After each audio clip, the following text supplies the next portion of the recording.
Hello नमस्कार। आज हम बात करेंगे भारत के भौतिक विभाजन या प्राकृतिक विभाजन की।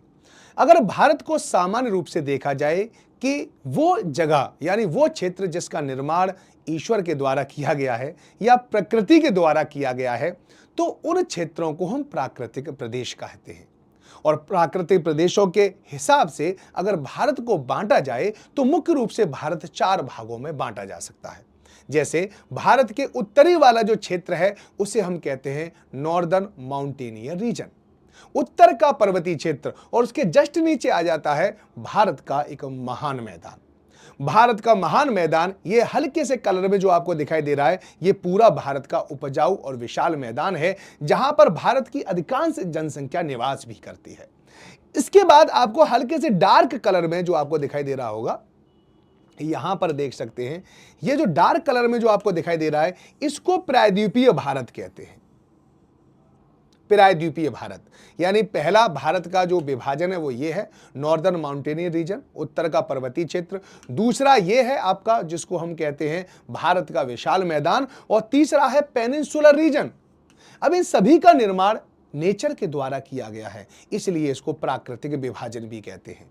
और इस प्रायद्वीप के चारों तरफ एक और मैदान है जिसे हम तटीय मैदान कहते हैं या जिसको हम कोस्टल प्लेन कहते हैं। और यहां पर कुछ द्वीप भी आपको दिखाई दे रहे हैं। ये द्वीप है जिसको हम अंडमान निकोबार, ठीक है, के नाम से जानते हैं, और यहां पर हम लक्षद्वीप के नाम से जानते हैं।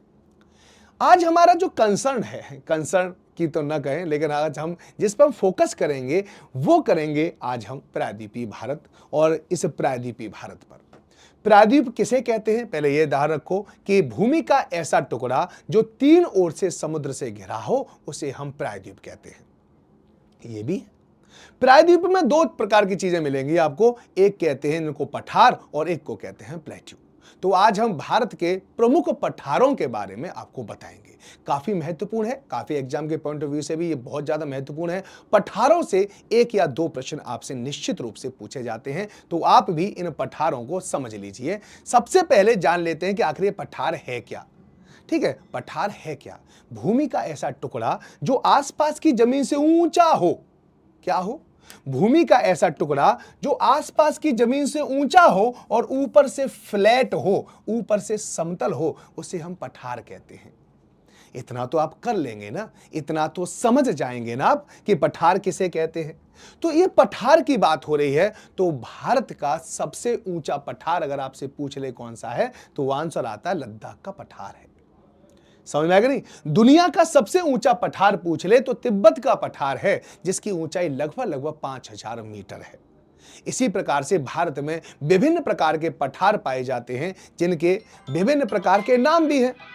इस कारण आप इसको समझ सकते हो, इस बात को आप समझ सकते हो कि भारत में कौन कौन से पठार मिलेंगे। तो चलिए देख लेते हैं भारत में कौन कौन से पठार हैं। सबसे जो महत्वपूर्ण पठार है वो क्या है? एक बुंदेलखंड का पठार। याद रखना बुंदेलखंड के पठार के बारे में, ये यमुना के दक्षिण में है, मध्य भारत पठार और विंध्य पर्वत के मध्य में है। कुल क्षेत्रफल 54,560 किलोमीटर है। संबंधित राज्य कौन सा? उत्तर प्रदेश और मध्य प्रदेश। उत्तर प्रदेश के जालौन, झांसी, ललितपुर, हमीरपुर, बांदा जिला तथा मध्य प्रदेश के दतिया, टीकमगढ़, छतरपुर और पन्ना इसमें शामिल है। औसत ऊंचाई 300 से 600 मीटर है। यहां से नदी निकलती है, बेतवा, केन, धशान नदियां, और इसकी स्थिति आप देख सकते हो ऐसे कि ये आपको उत्तर प्रदेश है, ये आपका मध्य प्रदेश, और यहां पर दिखने वाला जो पठार है वो बुंदेलखंड का पठार है। ठीक है, बुंदेला, ठीक है, बुंदेलों के वो बोली, हमने ये सुनी कहानी थी, खूब लड़ी मर्दानी वो तो झांसी वाली रानी थी, वही है ना। चलिए आगे देख लेते हैं। यहाँ पे मेघालय का पठार। मेघालय का पठार मेघालय में होगा। वहां पर 3 पहाड़ियां, गारो, खासी, जयंतिया, और गारो खासी जयंतियों की विशेष स्थिति होने के कारण यहाँ पर भरपूर वर्षा होती है, खूब वर्षा होती है। यहीं पर मौसिनराम और चेरापूंजी भी है ना। एक और पठार है जिसका नाम है मारवाड़ का पठार। जो मारवाड़ का पठार आप यहाँ पे देख सकते हैं, ये रहा मारवाड़ का पठार। और आपने देखा होगा मारवाड़ी, अरे मारवाड़ी हैं हम, ऐसे बोलते हैं ना, ये वही मारवाड़ है। इसका विस्तार राजस्थान में है। पूर्वी राजस्थान की उच्च भूमि और ऊंचाई 250 से 500 मीटर, बलुआ पत्थर, चूना पत्थर से निर्मित है। मुख्य नदी यहाँ की बनास है। बनास नदी और उसकी सहायक नदियों के द्वारा अपरदन से बना हुआ है। ये मारवाड़ है, ये आप यहाँ पे देख सकते हैं। केंद्रीय उच्च भूमि पठार या मध्य पठार, ये याद रखो, यह मारवाड़ पठार के पूर्व में स्थित है। ठीक है, यहाँ पर मारवाड़ पठार के पूर्व में स्थित है, तो आप इस साइड में आप इसको देख सकते हैं ना, ये रहा। चलिए, मुख्य नदी यहाँ पे चंबल है, सिंध और पार्वती है, पुरानी चट्टानों से निर्मित है, घने जंगल है, उत्तर में चंबल का बीहड़ है। इस तरह से आप याद कर सकते हो। अगला है मालवा का पठार।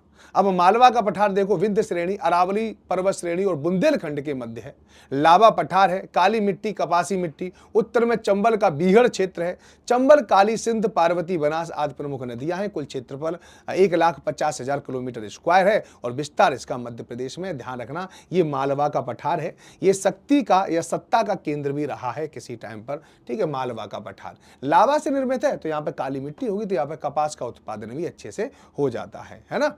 अब है बघेलखंड का पठार। ये बघेलखंड का पठार स्थिति आप यहाँ पे देख सकते हैं किस किस की सीमा से लगा हुआ है। तो विस्तार उत्तर प्रदेश और मध्य प्रदेश में, मैकाल श्रेणी के पूर्व में स्थित है, 1.4 लाख किलोमीटर स्क्वायर है, उत्तर में सोन नदी के से घिरा हुआ है। ये जल विभाजक की तरह कार्य करता है। ठीक है, नहीं, जल विभाजक होता है, इधर का पानी इधर चला जाए, इधर का पानी इधर चला जाए, ऐसे करके। यह क्षेत्र 150 से 1200 मीटर ऊंचा है।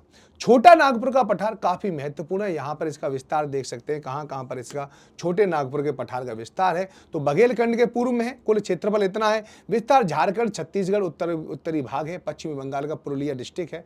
सोन नदी उत्तर पश्चिम में बहती है तथा गंगा में जाकर मिल जाती है। कुल ऊंचाई 700 मीटर है। यह पठार गोंडवाना चट्टान है, ग्रेनाइट, ढक्कन लावा से निर्मित है। मिड वेस्ट मैन, जिसकी ऊंचाई लगभग 1100 मीटर है, इसे पाट भूमि भी कहा जाता है। यहाँ पर विभिन्न जलप्रपात हैं।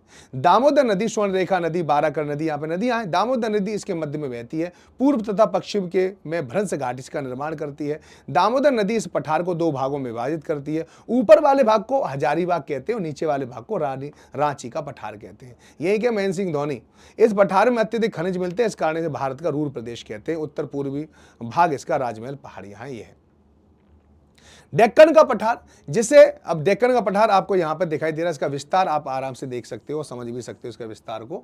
ठीक है ना, त्रिभुजाकार है थोड़ा सा, जिसे विशाल प्रायद्वीपीय पठार के नाम से जाना जाता है। भारत का विशालतम पठार है, दक्षिण भारत का मुख्य भूभाग है, इसे पठार स्थित है। यह पठार त्रिभुजाकार है। इसकी उत्तर की सीमा सतपुड़ा है। उत्तर क्या है? सतपुड़ा है। देखो सतपुड़ा यहाँ पर है, सतपुड़ा।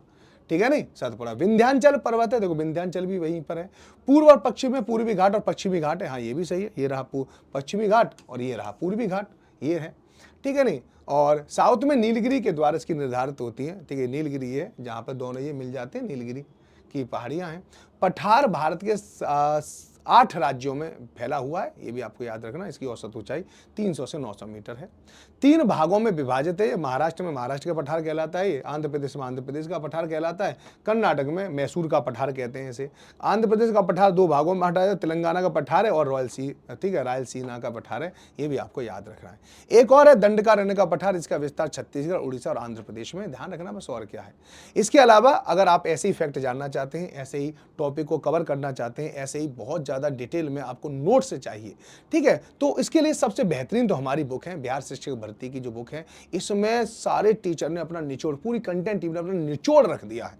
बीपीएससी जो कुछ पूछना चाहता है वो सब कुछ इसमें मौजूद है और पेपर में इससे में से ज़्यादा क्वेश्चन आने की पूरी संभावना है। तो इसको आप प्री बुक कर सकते हो। और साथ ही साथ अगर आप कोई कोर्स खरीदना चाहते हैं तो इस समय पर जून 52 सेल चल रहा है, 13 से 15 जून के बीच में है ये। ठीक है, यहाँ पर बिहार शिक्षक भर्ती अगर आप राजराणा कोड का इस्तेमाल करोगे तो 1449 रुपये का कोर्स मिल जाएगा मात्र। ठीक है, DSSB का कोर्स 3704 रुपए में मिलेगा आपको, राजराणा कोड का इस्तेमाल जरूर करें। सीटेट और स्टेट टेट का कोर्स आपको 274 रुपए में मिलेगा, राजराणा कोड का इस्तेमाल करें।